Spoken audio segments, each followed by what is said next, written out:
You know, we've got so many roles we've got to hire for, and right now, it's just so much in my head, it's just driving me nuts. And now we celebrate the life that was. Absolutely, celebrate the life. I want to take the transformations that we have in Nissi, and I want to share them with the rest of the world. And I said, I feel like we're being selfish by not doing that. 2016. Correct, yeah. Fuck, we need to catch up.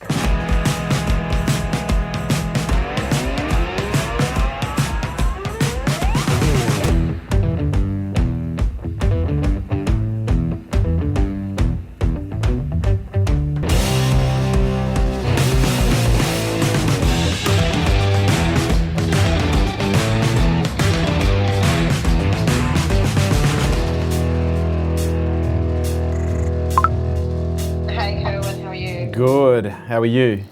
Yeah, good. Good time, bad time? Yeah, no, it's good. Irem said that she's just not convinced that you liked her or felt that she was right for you. I threw some challenges out to her. And yeah, when she left, it was almost like she'd given up, and she kind of said, well, look, you know, have faith, I hope you'll find the right person. She'd give up, she just gave up, and I was just like, wow. Welcome to recruitment, right? Look, it's about the right one. It's about I'm getting out of it. It's about the right one. Thanks, Trace, appreciate it. Okay, see you, Bye. bye. It wasn't stressful, it was frustrating. It was really frustrating because, you know, for the longest time, you know, we thought, and we still thought, that we were the problem. You know, and what we didn't realise was that because we have such a unique culture, it's so boutique, it's so individual. You know, it's like this pair of shoes that only fit like 1% of the population, and for everyone else it creates blisters and feels really bad. And so, you know, when you put these shoes on that create blisters that feel really bad, you blame the shoes. But the person who puts those shoes on and it feels like the best pair of shoes they've ever wore, they go, oh my God, these shoes are amazing. The problem that I see is we're just so unwilling to waver from what we're looking for in the right talent, what we're looking for in the right people, and the behaviours and the level of commitment and experience that we're looking for. And we're just not willing to quit until we find, you know, that type of person. Hi. Hey, good, how you doing? Yeah, good. I guess succession plan of hiring someone who's a cultural fit, who's potentially got some of the skills but can be grown into a role. Yep. Eric's the perfect example. I think I told you, just finished a 5-year business and law degree, came out the other end, realised he doesn't want to be a lawyer. He was one of our clients, offered him a job, never sold in his life. How long's he been with us now? About 4 or 5 months. 4 or 5 months. 5. Cultural, star. Yeah. Sales skills, came in here, none. Like none. But he's smart. And so we coached him every day, we trained with him every day, we gave him and now last week he was doing 1 sale a day, which is quota, 5 sales a week is quota. And in 5 months, well I think it's 4 months, he's finally hitting quota with no sales experience whatsoever, selling a product that we've had professional salespeople who've been selling for 20 years come in here and leave because they can't sell it. You know, I think I first heard it from Richard Branson, hire for attitude, train for skill. And one of the things that I've learned, you know, especially as a part of this culture, skill is not the variable, attitude is. But depending on the role you're looking for, you know, the level of skill required might be higher than others, which might make the hire, you know, a little bit more challenging. Never say, it's Eric here, please give me a call back. You say, hey, it's Eric here. I've got some good news for you, give me a call back so I can let you know what it is. Give me a call back as soon as you get this, I've got some great news for you. It's called the good news frame. I promise you, if you use the good news frame, people will actually start ringing you back. Build rapport through specialization. Yeah. You know, build rapport and also your vocal variety. You know, start to show empathy with your voice and use your voice to not only connect with people, but also position yourself as well. You are sounding so much stronger on the phone. Really? Yeah, heaps, poles apart. So I feel you're ready for like a few little tweaks now that you can add on top of it. You know, Eric's an interesting case study. And what's interesting, to see him come out the other side, and in most sales environments, most people would have given up. They were going, you know, if you're not making a sale after a week, you're gone. You're not making a sale after a month, you're gone. You're not making sales after 3 months, come on. But the thing that kept me going was his desire to learn and his willingness to apply. In spite of the fact that it was not actually working, but he kept on implementing, he kept on executing. You know, he listened, you know, and I could see in his eye that he really wanted to learn, he really wanted to apply, and he would apply, but he just had to learn how to correlate the difference between criticism and feedback and understand that criticism is a bad thing. Feedback, you know, it's the breakfast of champions. And he just kept on applying because I knew he had the potential. I knew he could do it. He didn't. And as soon as he started to see that he could, man, when you see someone's lights go on, when you see them start to realize that they've got more than they realize, that is one of the most beautiful things you'll ever see in another human being, is the realization of potential. Just in case I forgot to tell you, you're fucking awesome. Thanks, man. You're like a good investment. I just knew if I just keep tipping it in, keep tipping it in, keep tipping it in, sooner or later you'll be teaching me, Eric. True story. This guy's out-Brented David Brent. What? Satire is alive and well. Actually, I'm gonna read this god-awful article without wanting to summon the apocalypse. It's just interesting, the reaction. Did you read the original article? Not really. Yeah. I read the article and the comments, but I haven't read the news. What did you think of the article? Did you think It's good, it's good. I thought it was a good article. I thought it was a really good article. Yeah, it's interesting. But at the same time, you know, with what we're doing, we're going to need I'm going to need to have a thicker skin, because I'm putting myself potentially in firing lines. And this is a great example. It's kind of funny. You've got to admit, it's funny. It's good that we can see the positive side of it. Because last night when I first read it, I was just like, oh my God, I paid for this to happen. Like, what?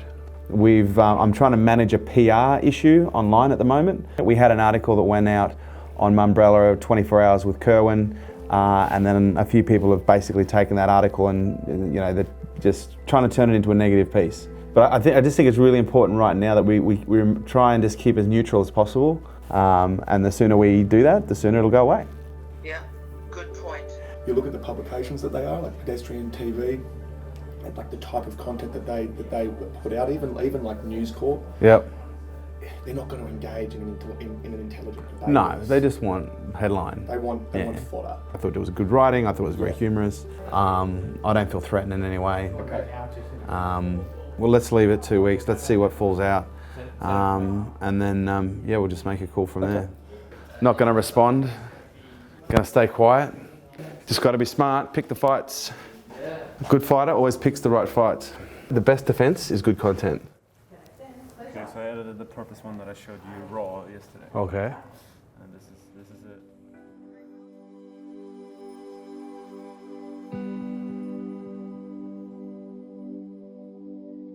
Do the editing. I'm almost in tears, dude. Hang on, if I blink, it'll squeeze one out. Like, no, not squeeze it. It's there. It's just if I blink, it's gonna come. Look, I'm wet. I'm wet. Oh, all the innuendo. Oh wow, wow. Let's watch it again. That was. Do you want to watch the whole thing this time? The Purpose video was our first million view video organically. It was the first time I actually looked at our content and went, wow, we can really make a difference. And I can feel that. You know, I can actually watch a piece of content and know if it's actually going to make a difference. Accomplishment. We are finally taking the transformations that we created in the room. Remember, I said that to you at the very beginning. I said to Matt at the very beginning, I said, I want to take the transformations that we have in Nissi and I want to share them with the rest of the world. And I said, I feel like we're being selfish by not doing that, and we've actually done that. That's a massive accomplishment. Like, there are a lot of people that make money doing what we do, and they're making money doing what we do, but we legitimately help the world. I actually believe we make the world a better place.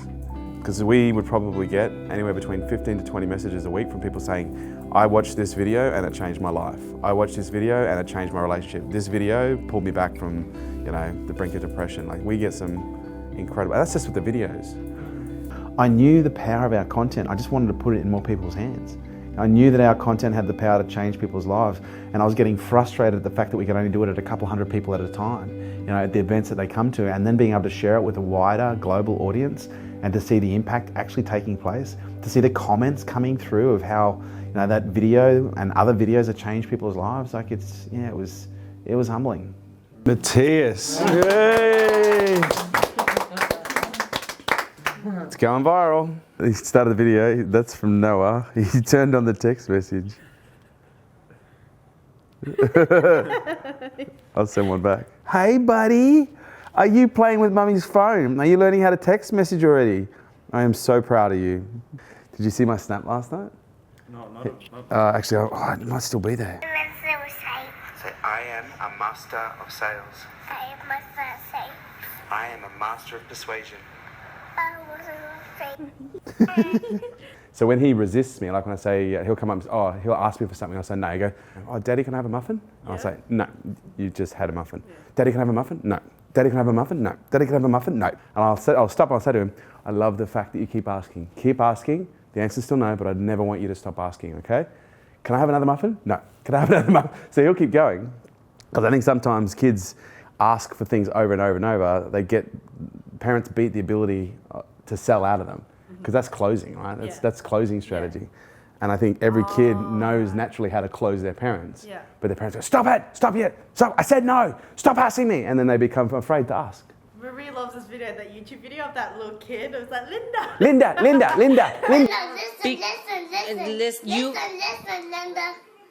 Linda, listen, Linda.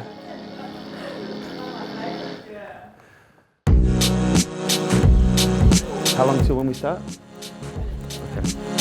This is a number one priority. We need to ensure that someone is there and checking it. It's not about excuses, it's about process. You know, it's not just something that has to get done when there's time. It has to get done on that day because we need to support the clients.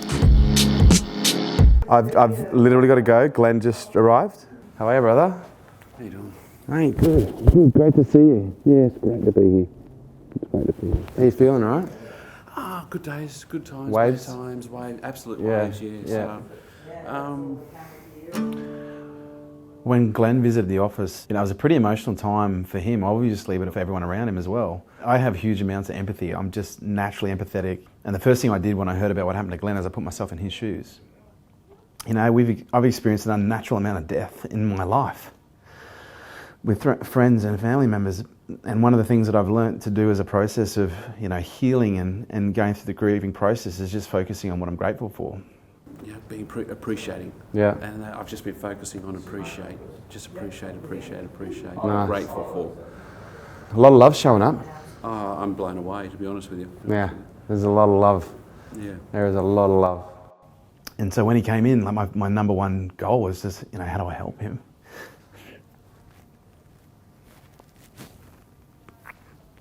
Because I could see he was in a lot of pain.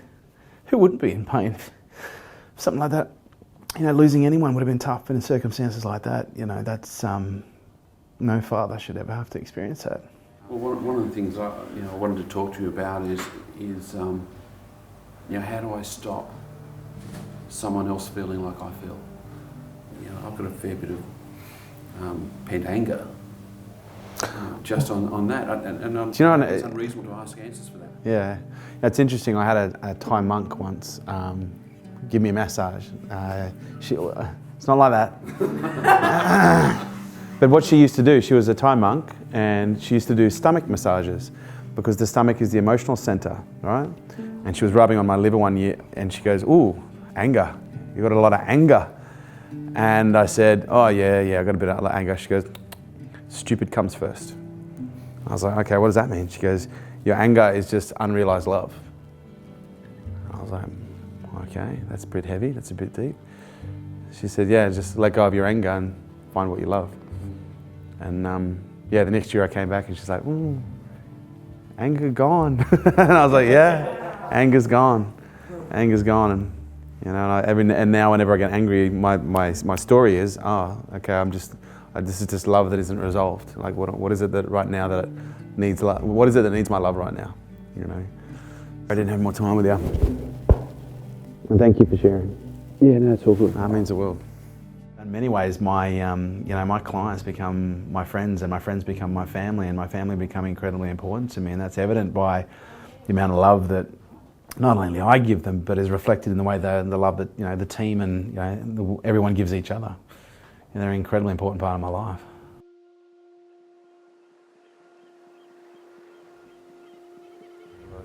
But I've been to so many funerals that, I thought I'd become a little bit numb to it. But then as the emotions started to come out, I started to really connect with who he was. But death is one of those things, I think death is, and I'm speaking philosophically, but I think it's the ultimate transformation. You know, the law of transmutation states that, you know, energy isn't created or destroyed, it just changes form. Yeah. So you're not afraid of it? Well, this is interesting because I've had this really interesting relationship with death, because I used to be very afraid of death, and then the skydiving I became completely fearless of death, like totally. I was not afraid to go, not afraid to die, like very, very, very conscious of that I just embraced it, you know, because there's a book, it's called The Tibetan Book of Living and Dying, and they say, you know, there's a quote in there that says, in order for us to truly live, we must first die.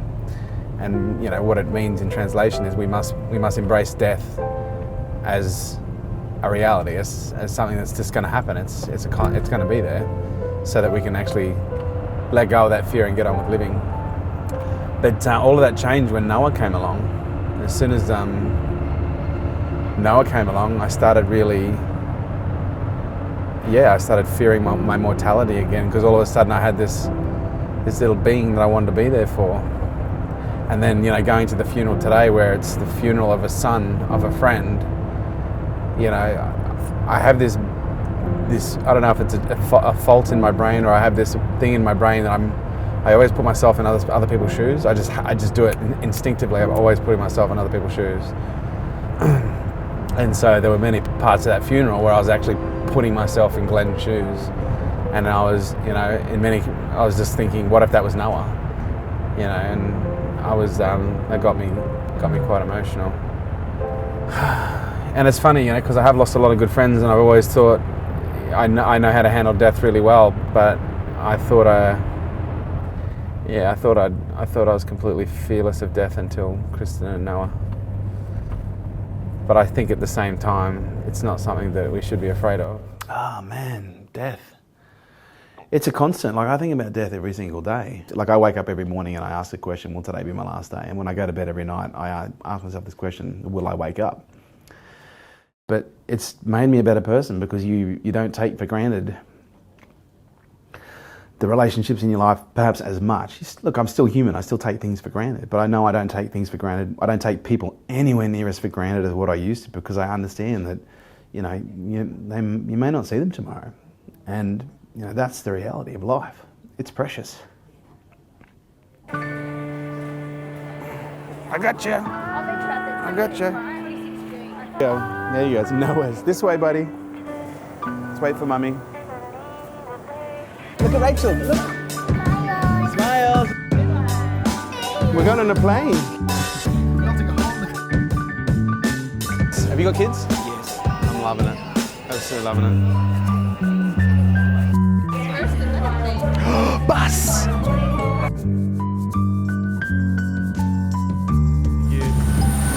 There we go. Come on.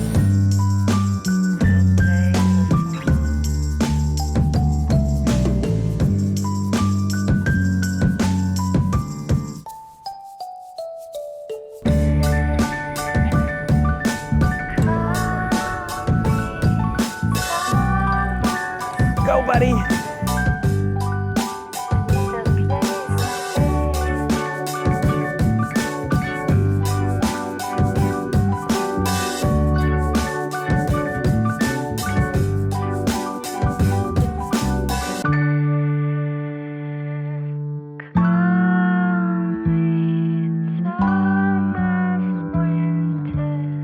So we're in Queenstown, New Zealand for our international mastermind for K2 Elite, and the theme is extreme execution. So we're going to be focusing on high levels of responsibility and high levels of implementation. We do an international mastermind every year with our K2 Elites, where we basically like to take them completely away from their normal environment and take them out of context. Because I think sometimes, you know, whenever you're learning, it's important to get out of your normal context, get out of your normal environment, and put yourself in a state of, you know, in many cases, uncertainty. Because when you don't have the things that you can normally go to support you, you perhaps open up to being supported in new ways. Check this out. Extreme execution from an extreme vantage point. I want to ask you that question today. What is a leader? What is a leader? Right. So now we understand what a leader is. Are you a leader? Are you being a leader? Are you setting the standard? Are you stepping up? Are you really risking anything right now to be a leader? Because that's what leadership does. A leader puts themselves on the line. A leader risks themselves. Welcome to Queenstown, ladies and gentlemen! Fantastic. It is an absolute pleasure and an honour to have you guys at the top of the world. This is absolutely spectacular. I think this is an incredible place. There's lots of transformations that are going to take place this weekend. So I thought we'd start the weekend, first of all, with everyone's attention, and secondly, with a question. What is leadership? You want to be a leader? Start behaving like one. You're not a leader because you have a fucking badge. You're a leader because of who you are and what you do. I asked the question at the very beginning, what is a leader? It's a lifestyle. It's not an event, it's a lifestyle. Growing your business is not an event. Developing your business is not an event. Getting healthy is not an event. It's a fucking lifestyle. And the ones who succeed sustainably over an extended periods of time are the ones that live this shit. And I can tell you hand on heart, we live this shit. And that's the only reason I feel comfortable to stand in front of every single one of you and beat the shit out of you the way that I'm doing it right now is because I live this shit. This to me is not a game, it's a fucking way of life. So here's the thing, hit the reset button this weekend, find the time, put it aside, be a real leader, but it's not up to anyone else. No one is going to come in and save you. It's all on you, guys. It is all on you. What I'm saying is, I need you to step up. And if you're not willing to step up as a leader, then maybe this isn't the place for you. And I say that with love. Because there's only so many years that you can go through this process and practice this process before you realize that it's not the process. It's you. It's your commitment. It's your drive. And fundamentally, it's your purpose. It's your mission, and it is the values and the things that are important to you. And I asked this question, I said, what do you think about? What do you talk about? What do you read about? What do you fantasize about? Because when you look at those things, therein lies a pattern of what you love. So this weekend, I want you guys to step it up a notch. I want you guys to think bigger. Because the reality is, some of you right now aren't thinking big enough. And some of you right now aren't acting like the leaders that you already are. Some of you are playing small and you know who you are. Do you know what's required to jump off that bungee platform down there? One step, one moment, one decision. But if you want to jump off that bungee platform at any point this weekend, and I encourage everyone to at least do one, it's going to have to start with a decision. You've got to decide that you want to do it.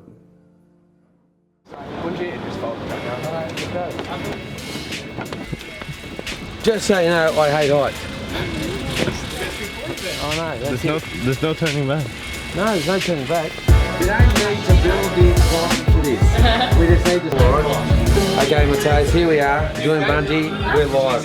Alright, got my tag, weighing in at 93 kilos, but that's with clothes on. Usually I'm about 88. I'm not sure. Come on, yeah.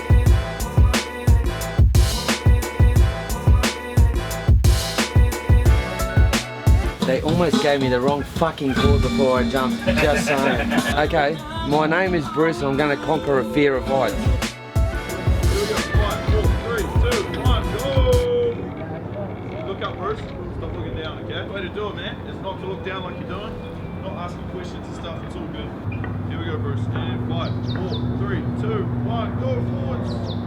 Look, I encouraged the leaders to go and do a bungee jump because, you know, one of our primal fears is the fear of falling. And oftentimes people are terrified of whether it's a skydive or a bungee jump, but then after they do it, they go through that pain, they go through that trepidation and all that anxiety, and they get to the other side and go, oh my God, that was fantastic. And, you know, I think all fears, once conquered, you know, oftentimes have that consequence, that they have that side effect. You know, but we realize, oh shit, it wasn't as bad as what we thought it was. And I think oftentimes people rob themselves of great feelings by allowing the fear to win. And if we can approach life like that, and if we can start looking at all the impractical fears that we have that are holding us back from the things that we need to do to get to where we want to go, and start approaching it with the same vigor that we would approach perhaps, you know, for some people having a beer, you know, or having a wine, and we start to realize that there's a real joy, there's a real benefit in conquering your fears and doing the things that you're afraid of. Come this way a little bit so you're not holding onto the green. No, you're not supposed to do that because no. Because then you're more inclined to grab that. All right, hit a little. Bruce, come mate. Fuck. I've been You've done it now. battling that kid for a long time. Well, there you go. First time in New Zealand? Yep. Having a good time? You know, I always all gun ho, Yeah. and I'm shitting myself. Okay. That's the first time they've seen a jump like that. You just made the records. That's called a bungee tip.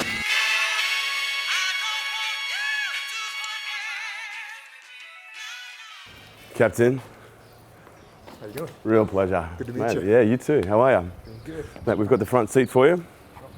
How was your trip over? Good? All good to go. Yeah? Yeah. You worked out already? Yep. Now, mate, I'm not sure if the team advised you. We film a documentary ongoing with what we do. Do you mind being on film? Yeah, let's get it on. Okay, cool. They've been very excited in anticipation of your presence. I like him. He's an interesting character. Like, he's a really interesting character. Like, it was funny the look that he gave you, like this morning when we were down. Like, he just looked and you were just like, yep.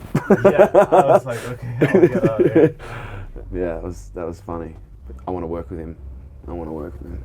So we brought out Jocko Willink, who wrote the book Extreme Ownership, and we wanted to really empower people with the understanding that in order to succeed at the highest level, there's got to be a disproportionate level of responsibility that's required to be taken by the owner in order to ensure things get done. Please welcome to the stage, Jocko!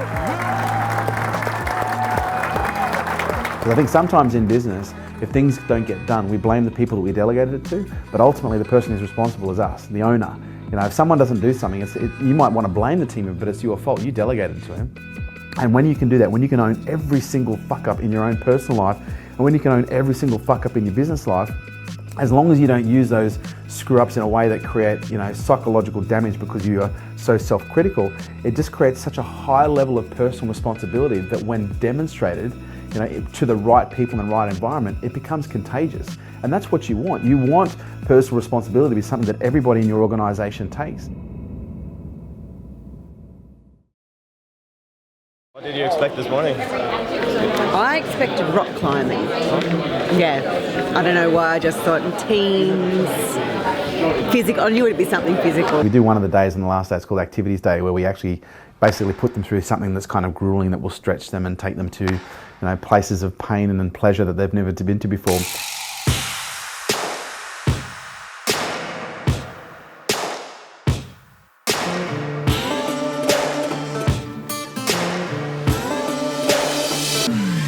And we had organised this company to run what's called Mule, and Mule is essentially it's like a Spartan race, but it's this obstacle course and a competition whereby it's not a race per se, it's a competition around teamwork.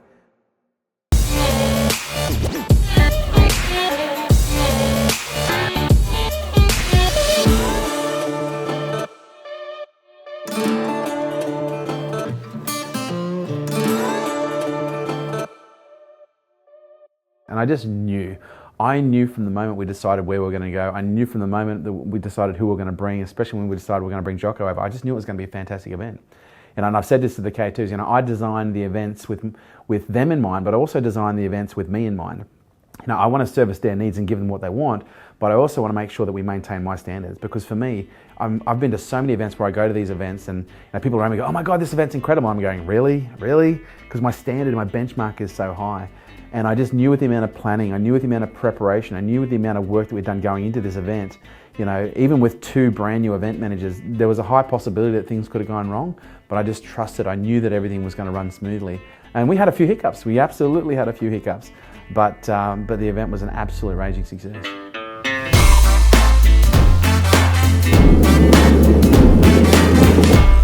He flips.